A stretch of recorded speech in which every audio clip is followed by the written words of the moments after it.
Hi, Vivienne. Thanks very much for coming along today and agreeing to answer our three golden questions for people on work. The first question I've got for you is, what do you like about your work? There are lots of things I like about my work. I love that I work with people. That's really important. There are times definitely when I want to be alone because I'm focusing on the task at hand or I'm trying to, find a solution to a problem. But generally the energy and the, additional innovations and the perspective and all of that of working with people matters. That's twofold. That's within a team environment. And for me, I find I'm happiest when I'm with a team that don't need babysitting. People who are self-starting, motivated. That doesn't mean that we don't often ask one another for help or anything like that. But I'd rather not be micromanaging people, not that sort of team. And I like having clients. I love clients because they put a different perspective. I can be a bit of a runaway train with the creativity that comes from my brain. And I like that, a bit like an artist that's just creating whatever it is. And then you take that to market and see how the world responds to that. I love that. But I also like the discipline of having an end client and I'm helping to realize their vision or to solve a problem that they have.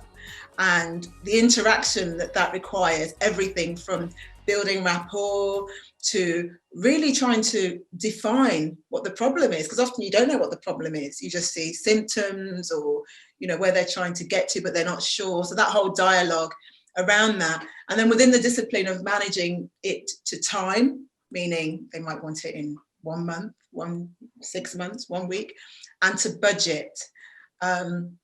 And the reason I say to budget, I love being financially disciplined. If you'd have asked me that when I left school, I'd have said maths. But maths, a bit like science, it's like a big puzzle. I love puzzles. I love crossword puzzles, Rubik's Cube, all that sort of stuff. And maths is like that. And in the world of problem solving and making things happen, innovating, having that discipline of knowing that you might have a finite amount of money to work with.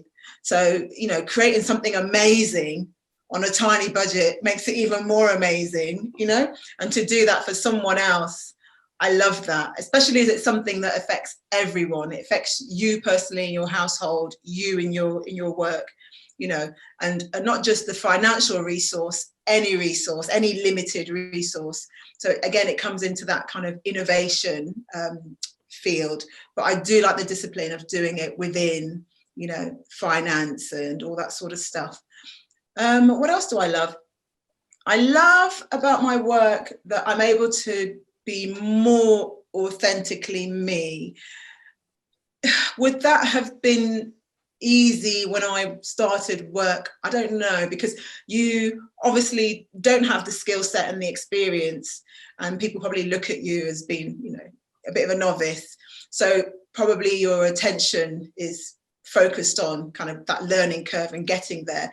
But once I was there and I was perceived as a safe pair of hands, I love the fact that I can be me within whatever I do. I used to really struggle with that. I used to sort of put on a coat, a suit more specifically, maybe even affected speech, certainly the body language. There'd be none of this. My hands do this now. Didn't do that before, and the range of my voice, which is what I've always had, like growing up in the world of business, all that had to be kind of, you kind of just try to fit in.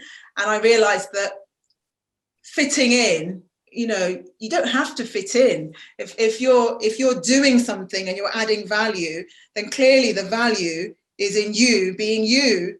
And it took me a while to figure that out. So I love that in what I do work-wise, that I can be me, and that is actually perceived as an asset rather than as a liability. I love that. Yeah, fantastic. So how did you start out, which is my next question for you? I've always worked. It's bizarre, but not bizarre when I think about it. Even at school, I worked. Why did I do that? That probably came from my parents. So even something simple as if we washed the car or what, you know, cleaned a whole room or did the gardening or whatever, there was a money attached to it, a reward attached to it. And my parents gave each of us, there are 5 kids, a book, a little accounting book, you know, a little book, and you could put in, you can get pocket money. I had paper rounds back in the days when you had paper rounds, we all had paper rounds. So it was nice to be able to save up for what you wanted, you know, and to be able to treat yourself and other people and buy Christmas presents for friends at school at a young age. And it felt good to be able to have that target. So, you know, you want to save £5 and then you work out what you need to do. And that continued on. So from my paper round and like a Saturday job, I got a job working on a farm. That's really unusual. And that's at school. That's as a young teenager. And that, again, was, looking back now, a heavy discipline, because I was leaving the house at, I don't know, some ungodly hour, maybe 4 a.m. I can't remember, 5 a.m. So looking back, my parents must have trusted me a lot to know that I was responsible, and they pushed and encouraged. And that farm work was really tough, physically demanding. A lot of things were on a sort of conveyor belt system, in that you affected the person behind you and the person ahead of you in terms of the flow. So I love that. I have a competitive spirit that thought, I can do this. I know I'm the youngest one here. I can do this. I love the positive feedback. Everybody was really surprised that I wasn't put off by the smell and the hardship and the long hours and the physically demanding nature of the work, as well as death, because in farms you come into contact with that daily. We were actively slaughtering things. And the amount of money that I earned, like thousands, like I saved it, and it was just nice to be able to buy my own bicycle, or to plan to go on holidays when I was able to, or to say to mum and dad, I'll pay for my bit if we did go on holiday. And so the world of work for me, and I think probably also looking at my parents, they both worked in the medical profession, and they worked really long hours, way before working time directive. So we had to be quite independent as kids, as 5 kids, because mum and dad weren't always there. So the work ethic, I think, was instilled with them. And also the work ethic for me as a first generation immigrant, probably the same formula that most first generation immigrants. So I thought, well, I need to study hard, and I need to, you know, get a degree. You know, didn't sort of stop it at school. It was just this automatic thinking, not born of passion or anything like that, more about, this is what I need to do, you know, to make sense of how hard mum and dad are working. We all have to work hard. And then in terms of my options, I chose finance. So I did a degree in accounting and finance. At that time, it wasn't a passion, no, at all. Something creative. I loved, you know, more creative activities, but I couldn't see a way to have a secure job in that at the time. And it seemed like something that was a bit of a dream, but wasn't a real job as such. So that's kind of how I fell into it. Duty, so a sense of duty, having that work ethic instilled in me by my parents and society. And when I was at university, I had worked 3 jobs. I don't think I slept much, because one of the jobs was in a nightclub, and one was in like Marks and Spencer's, and you know, so I just did whatever I needed to do to have that independence, to be able to pay my rent and party and buy nice clothes and do whatever I wanted to do. And then during university, that's when I realized, oh, there is some things about finance that I like. I realized that this puzzle thing that I talked about earlier, because they put it into a context that school didn't really. So you were solving problems. A problem could be, as you know, you want to create a new service or a new product. How much should you charge for it? People don't think about that. You think, what do you mean, how much should you charge for it? Well, it's easy. Anyone can sell, you know, something that's worth a tenner. You know, anyone can sell it for a £5, but it's loss making. So to get down to like the forensics of, you know, the pricing decision or supply and demand or that sort of stuff, I thought, this is really interesting. And then, you know, you want to decide, should you take this new product to this market or that market or overseas? And what kind of people, you know, are going to buy this? And I realized, oh, this is a story, this is creative. And then, you know, started getting quite passionate about that.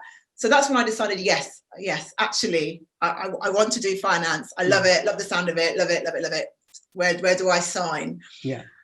But then my first job, what they don't teach you is this thing about having to wear a suit.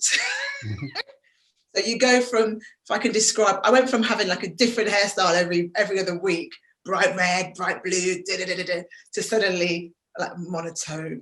you know, it was like living life in Technicolor, and then suddenly you've gone back to black and white. Yeah. That was a bit of a shock. But that's how I got into work. I just took the really boring route that I think a lot of first generation immigrants in particular take, of just sort of playing it safe, working really hard, wanting to honor mum and dad and get their approval. Yeah. I'm the eldest of the 5, so there's that as well. Yeah. If you believe in all that birth order theory, everyone's looking up to me, so I've got to succeed. Yeah. And that's kind of how I fell into the world of work. Yeah, fantastic. And the last question I've got for you today is, what would you say to someone starting out today?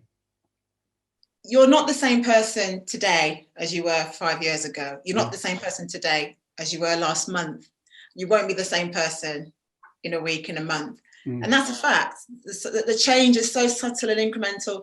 And sometimes it's life changes. For instance, you know, something changes in your family setup. You know, you become a parent, or you find a significant other, or, you know, something happens to you in terms of, you know, you have an accident or you lose a loved one. Just life changes you, and passage of time changes you.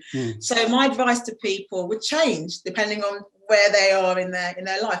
So the person starting out, the person who is just leaving school, at that stage, you think you're going to live forever and no one can tell you otherwise. And you think you know everything. Well, nobody is guaranteed to wake up the next day, and nobody lives forever. But what I would say at that stage is, you know, it's very easy for society to box you in, you know, because you know nothing, and you box yourself in because you've probably at that stage been putting a lot of importance on your peer group and what they think, and the pressure from your parents. But I would say, with hindsight, looking back on people who've done it my way and people who've done it the complete opposite way, it doesn't really matter. I think the key thing that matters is that you just follow your own internal compasses, and how do you feel about the choices you're making? Because to me, it was so important to honor mum and dad.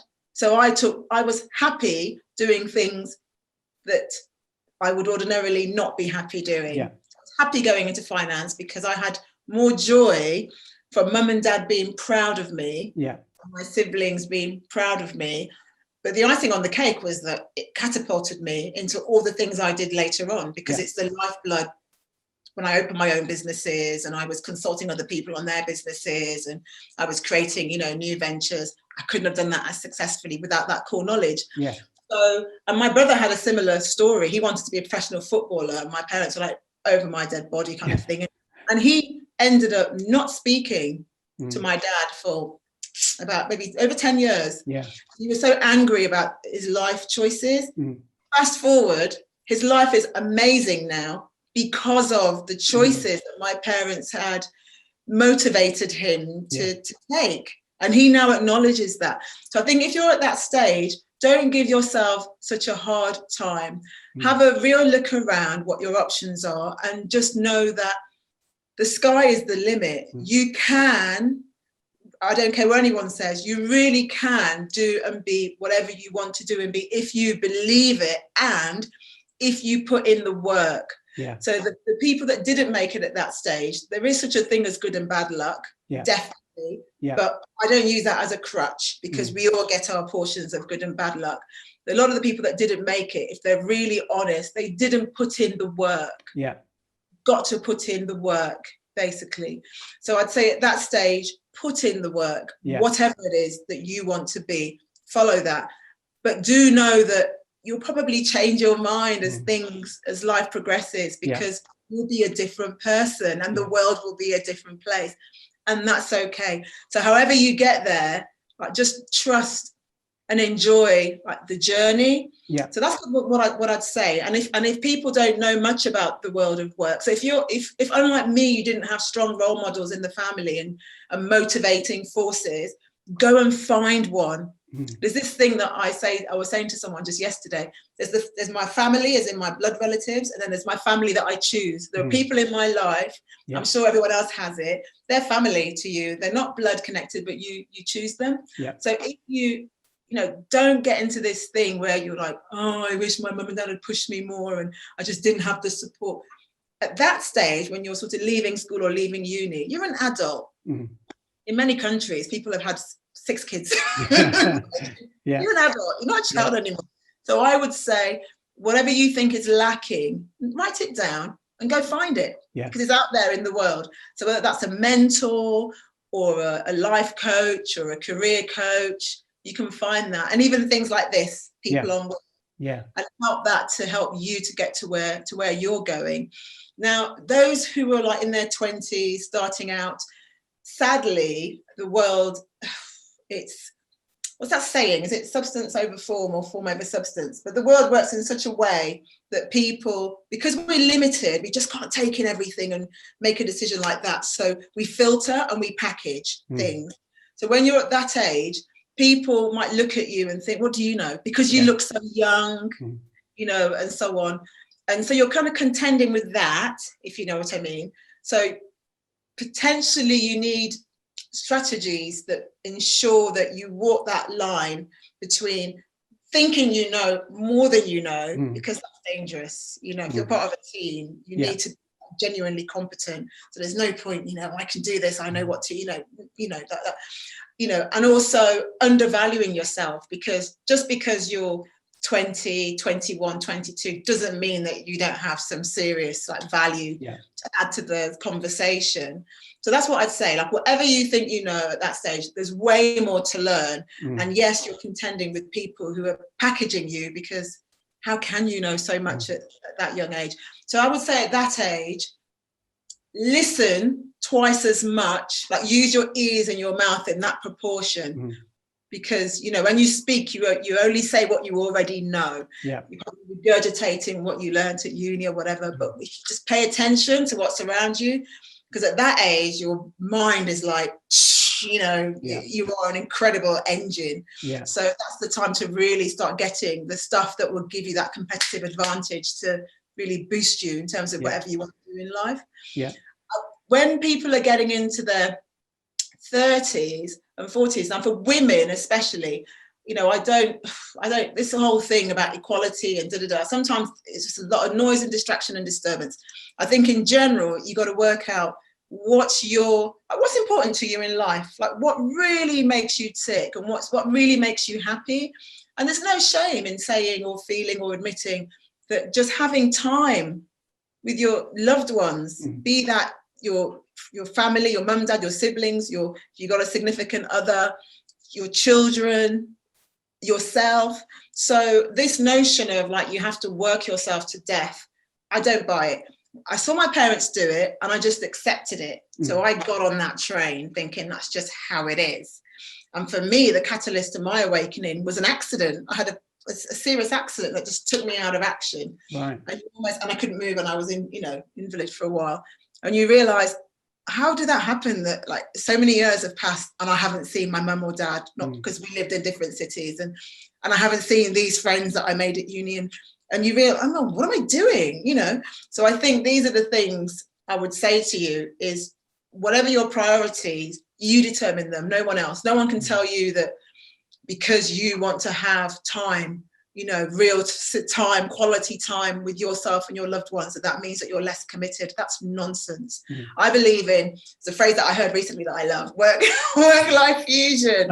and that is so true. That is so true. I would say I'm one of the hardest working people I know, but often I've thought to myself, oh, you're being lazy, simply because I'm taking a little time out, you know, and I don't think you should think like that. So I think definitely, you know, pursue your dreams in terms of whatever makes you happy, work hard, be prepared to do things that you don't like, but you have to understand there's no one thing in your life, if you look around you, that can tick all your boxes. Impossible. Yeah. So if you expect your work to, you're setting yourself up for a fall, because not even your significant other can tick all your boxes. You can't even tick all your own boxes. You have to be really realistic. And I think, you know, being realistic doesn't mean that you can't shoot for the stars. It just means that you know what's going on, and you know how you feel, and you know how things fit, so that if you do end up doing work that you don't necessarily like, but you know it's going to lead to you having this awesome skill that you have to take you to that next level where you're doing the thing that you love, then do it, and do it with a smile. And the last thing I say, you know, I'm a very glasses half full kind of person. Someone else, in fact, my husband, who I love dearly, who will admit it freely himself, will look at that glass of wine and he'll say, half the glass of wine is missing. What's going on? And that you create your own reality. So I'll be dancing, you know, I've got half a glass of wine, you know. And he'll be really upset at this half of it. And he'll want to kind of, you know, call everyone in the room, like, let's investigate why this half. And what you do is you call into existence reality. It becomes real. It's no longer a thought. That's how your day is. That's the sensation, the feeling, that's the value that you put in your day. And life, you know, work is like that. So even when I found myself, like, you know, cleaning toilets, when you have your own business, just to put in context, you will do everything. Yeah. When you have your own business, you will do everything, because you're not going to start with a team of 100 people. You will do everything. And so that's what happened. I had my own business, a chain of beauty spas, and I found myself, you know, doing stuff like that, and doing it joyously and happily. And it didn't take away from my day or my sense of who I was. And it meant that I could just spread that energy to my teammates, to my clients, and carry it with me. Yeah. And when I come home, carry it home with me. So just watch yourself and see, what kind of person are you? Yeah. Are you that, wow, half a glass of wine, let's go? Or are you a person that sees and, you know, the negative and criticizes and sees what's lacking and focuses on what's lacking and upsets them, frustrates themselves, you know, because then that becomes your reality. So I'd really, really say to people, figure that one out and apply that to whatever you do in work and in life, and you can't go wrong.